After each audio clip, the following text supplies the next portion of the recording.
Earth's gravity is quite high. It's right on the cusp of the possibility of such a thing for a chemical rocket. So if you take an expendable rocket, even after a lot of smart people are using advanced materials and really approaching the limits of engine efficiency and everything, you'll typically get 2 to 3% of your lift-off mass to orbit.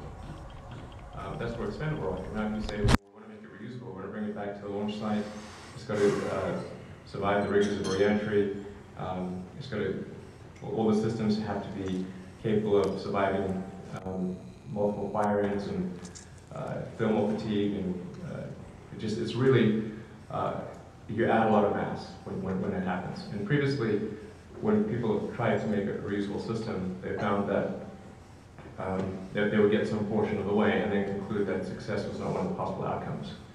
Now, in government programs, of course, that program will still continue for quite some time. It's funny but true.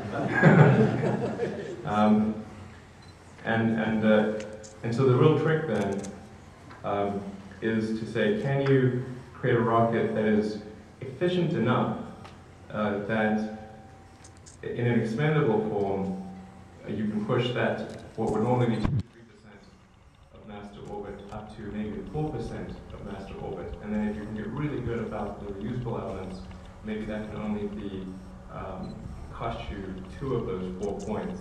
So on net, you would still get 2% of roughly of your lift-off mass to orbit. That's the thing that needs to happen.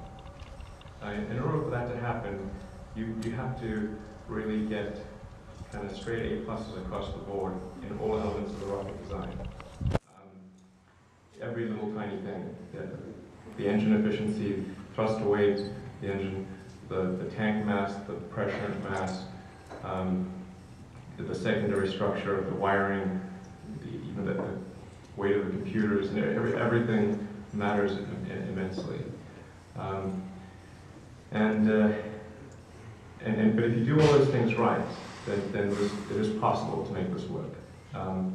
And this is what has given me hope recently in the last few years, because I wasn't sure whether it was possible. But in the last few years, I've become convinced that it is possible. Of course, just because something is possible does not mean it will occur. But I think it can occur, which is, like I say, success being one of the possible outcomes is very important. So that's the breakthrough that SpaceX is really trying